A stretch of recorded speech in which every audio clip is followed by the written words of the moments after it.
perlindungan hukum kepada pelapor tindak korupsi atau whistleblower untuk mendorong lebih banyak lagi orang untuk lebih berani melaporkan tindakan korupsi tanpa takut akan pembalasan atau berbalik diintimidasi oleh aparat penegak hukum.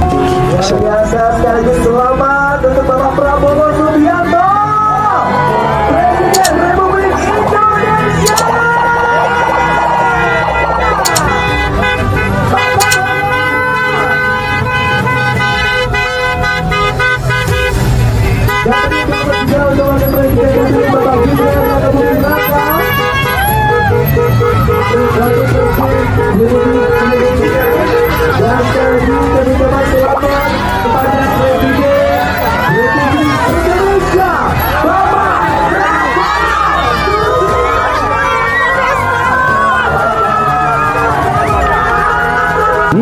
Dan jangan karena yang melakukan korupsi itu adalah pejabat tinggi atau tokoh politik atau ketua umum partai politik, lalu ada yang merasa tersandera sehingga pelaku korupsi tersebut akhirnya dibebaskan. Nah, disinilah rakyat akhirnya merasa bahwa keadilan itu tidak ada.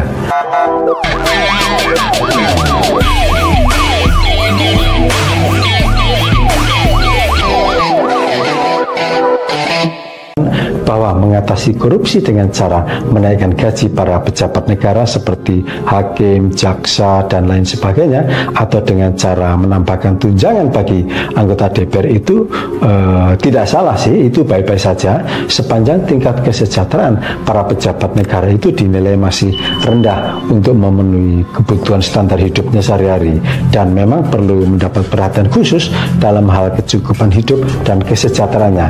Nah, saya pikir asal wajar kenaikan gajinya dan atau wajar peruntukan untuk tambahan tunjangannya. Saya yakin bahwa niat dan tujuannya Pak Prabowo itu baik, yaitu untuk memberantas atau meminimalkan tingkat korupsi yang masih tinggi di Indonesia. Namun yang perlu diingat adalah itu hanyalah salah satu upaya untuk mencegah korupsi. Ingat, salah satu cara saja. Saya kira Pak Prabowo juga mempunyai komitmen di dalam memberantas korupsi, dan saat itu juga disampaikan saat beliau melakukan kampanye.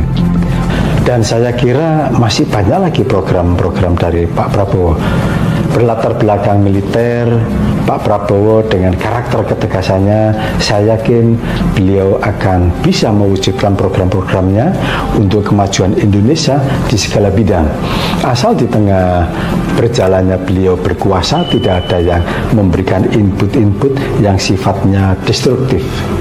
Banyak tantangan-tantangan utama yang akan dihadapi pemerintahan baru Pak Prabowo Mas Gibran. Sebagai orang awam, banyak yang menanyakan langkah-langkah apa yang seharusnya dilakukan dalam memerangi korupsi di Indonesia. Nah, terkait rencana Pak Prabowo akan menaikkan gaji para pejabat negara dan rencana adanya tambahan tunjangan, perlu adanya asas kewajaran dan kepatutan di dalam pemberian kenaikan gaji ataupun penambahan tunjangan tersebut. Perlu kajian yang baik supaya tidak membebani anggaran negara. Misalnya ada tambahan tunjangan rumah dinas untuk anggota DPR sebesar 50 juta rupiah per bulan. Nah, itu kan tidak wajar. Itu masih tunjangan loh, itu belum pendapatan dari sisi-sisi yang lain. Sementara itu tingkat kesejahteraan rakyat secara umum kan belum merata, dan masih banyak tingkat kehidupan masyarakat di bawah garis kemiskinan. Itu sama halnya dengan melukai hati rakyat. Rencana pemberian tunjangan perumahan kepada 580 anggota DPR baru yang disebut mencapai 50 juta rupiah per orang dan per bulan, saya anggap itu tidak ada urgensinya dan hanya menambah beban anggaran negara. Walaupun alasannya para anggota dewan tersebut tidak lama lagi harus berpindah ke ibu kota Nusantara atau IKN di Kalimantan Timur. Nah, kalau memang rumah dinasnya belum selesai, ya buat apa harus dipaksakan untuk tinggal di sana dengan cara menyewa misalnya. Coba kalau 580 anggota DPR dikalikan dengan tunjangannya per orang sebesar 50 juta rupiah. Kalau di total selama 1 bulan hasilnya sama dengan 29 miliar. 29 miliar rupiah sebulan yang harus dikeluarkan untuk anggota DPR. Dan kalau dikalikan lagi selama 1 tahun, hasilnya sama dengan 348 miliar per tahunnya. Ini luar biasa besarnya. Maka sebaiknya yang didahulukan adalah kepentingan rakyat, bukannya urusan kenyamanan pribadi dari anggota DPR itu sendiri. Sehingga menimbulkan kesan bernafsu mengejar harta. Loh, kok bisa? Ya bisa aja itu dianggap sebagai gaya baru cara melakukan korupsi. Menggunakan cara-cara legal untuk melakukan suatu kolusi, untuk membuat aturan dan disahkan untuk memudahkan mengeluarkan anggaran untuk kepentingan pribadi atau kelompoknya. Nah, itulah bentuk korupsi yang legal atau syah, tetapi tetap akan merugikan negara. Nah, jangan sampai ini terjadi seperti itu. Semoga anggota legislatif yang baru tidak aji mumpung, mau mendengar aspirasi dan melihat kondisi rakyat. Kalau mau berjuang untuk kepentingan rakyat, jadilah patriot yang berpihak kepada rakyat.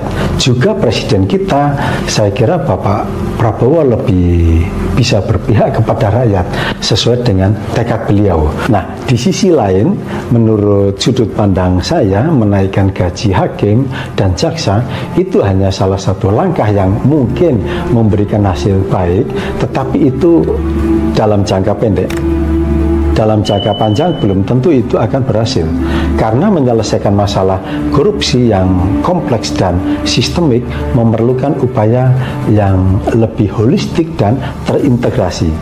Diperlukan cara-cara untuk menciptakan perubahan yang signifikan di dalam memberantas korupsi di Indonesia. Negara-negara di dunia ini yang maju pasti tingkat korupsinya kecil atau tidak ada kasus korupsinya. Nah, negara Indonesia pasti bisa menjadi negara maju dan besar di dunia apabila pemerintahan baru Pak Prabowo, Mas Gibran bisa mengawalinya dengan lebih berfokus dalam hal pemberantasan korupsi.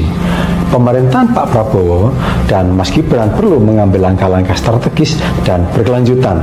Nah, seperti misalnya yang pertama tentu dimulai dari penguatan lembaga anti korupsi.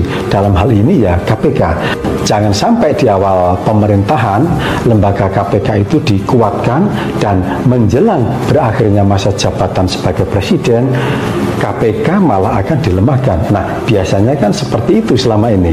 Ini hanya mengingatkan saja.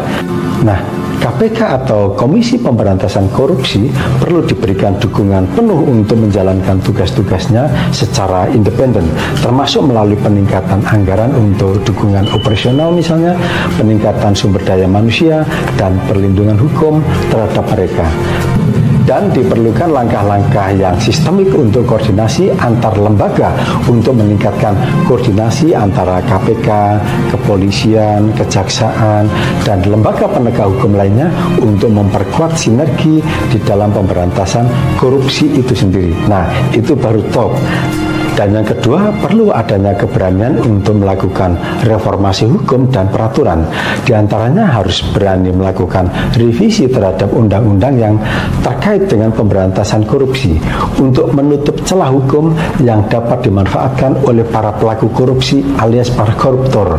Nah, dilanjutkan dengan pelaksanaannya ya harus berani, harus tegas, dan konsisten untuk menjamin penegakan hukum terhadap pelaku korupsi tanpa pandang bulu, termasuk kepada para pejabat tinggi, kepada para tokoh-tokoh politik. Dan jangan karena yang melakukan korupsi itu adalah pejabat tinggi atau tokoh politik atau ketua umum partai politik, lalu ada yang merasa tersandera sehingga pelaku korupsi tersebut akhirnya dibebaskan. Nah, disinilah rakyat akhirnya merasa bahwa keadilan itu tidak ada. Ini jangan sampai terjadi lagi. Kalau perlu dilakukan revisi terhadap undang-undang tentang perampasan seluruh aset para koruptor. Saya kira ini perlu diberlakukan. Kalau perlu diterapkan hukuman mati. Itu baru sangat cocok untuk para koruptor di Indonesia. Dan saya kira Pak Prabowo juga bisa itu menyiapkan peti-peti mati untuk dipersiapkan bagi para calon koruptor yang ada di Indonesia. Nah, yang ketiga adalah perlunya transparansi dan akuntabilitas. Adanya e-government bisa meningkatkan meningkatkan transparansi melalui implementasi teknologi informasi dan komunikasi dalam pemerintahan atau e-government untuk mengurangi peluang korupsi. Laporan publik yang mewajibkan pejabat publik untuk secara berkala melaporkan harta kekayaan mereka dan membuatnya tersedia untuk publik, selalu tersedia. Nah, yang keempat adalah perlu menyelenggarakan pendidikan untuk meningkatkan kesadaran publik, membuat materi-materi kampanye anti korupsi dengan melakukan kampanye nasional untuk meningkatkan kesadaran publik tentang bahaya korupsi dan pentingnya integritas.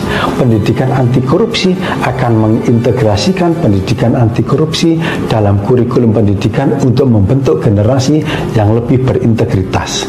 Nah, yang kelima adalah perlunya perlindungan terhadap whistleblower. Artinya ini memberikan perlindungan hukum kepada pelapor tindak korupsi atau whistleblower untuk mendorong lebih banyak lagi orang untuk lebih berani melaporkan tindakan korupsi tanpa takut akan pembalasan atau berbalik diintimidasi oleh aparat penegak hukum. Sebaliknya, perlu memberikan insentif dan penghargaan kepada individu-individu yang berani melaporkan kasus korupsi yang signifikan. Yang keenam adalah perlunya kesadaran terkait peningkatan integritas di sektor publik. Hal ini akan memperkuat kode etik dan standar integritas bagi pegawai negeri, ASN, dan pejabat publik lainnya, dan juga meningkatkan fungsi pengawasan internal di setiap lembaga pemerintah untuk mendeteksi dan mencegah praktek korupsi. Yang ketujuh yang juga penting adalah partisipasi masyarakat dan media. Bentuknya bisa kerjasama dengan LSM anti korupsi dan organisasi masyarakat sipil dalam upaya pemberantasan korupsi. Tapi jangan sampai terjadi juga di mana LSM melakukan tekanan dan ancaman terhadap pejabat publik walaupun pejabat publik tersebut tidak melakukan korupsi apapun. Akhirnya pejabat publik tersebut takut juga dituduh yang macam-macam dan akhirnya LSM tersebut dikasih uang tutup mulut supaya pejabat publik tersebut tidak diganggu dengan penyebaran berita-berita yang tidak baik. Padahal pejabat publik tersebut tidak melakukan korupsi apapun. Hanya karena takut namanya tercemar dengan terpaksa kasih uang tutup mulut itu kepada LSM tersebut. Ada nggak LSM yang seperti itu? Ada. Nah, selain itu pers, media harus dijamin kebebasannya untuk menginvestigasi dan melaporkan kasus-kasus korupsi tanpa adanya intimidasi atau tekanan dari pihak penguasa. Saya kira dengan langkah-langkah tersebut, pemerintahan Pak Prabowo Mas Gibran dapat menciptakan lingkungan yang lebih bersih dari hal-hal yang sifatnya korupsi, lebih transparan akuntabilitasnya, dan berintegritas, serta bisa membangun kepercayaan publik terhadap pemerintahan saat ini. Dan Indonesia harus bisa menjadi negara besar dan maju. Demikian dari saya, Cato Carlos. Terima kasih.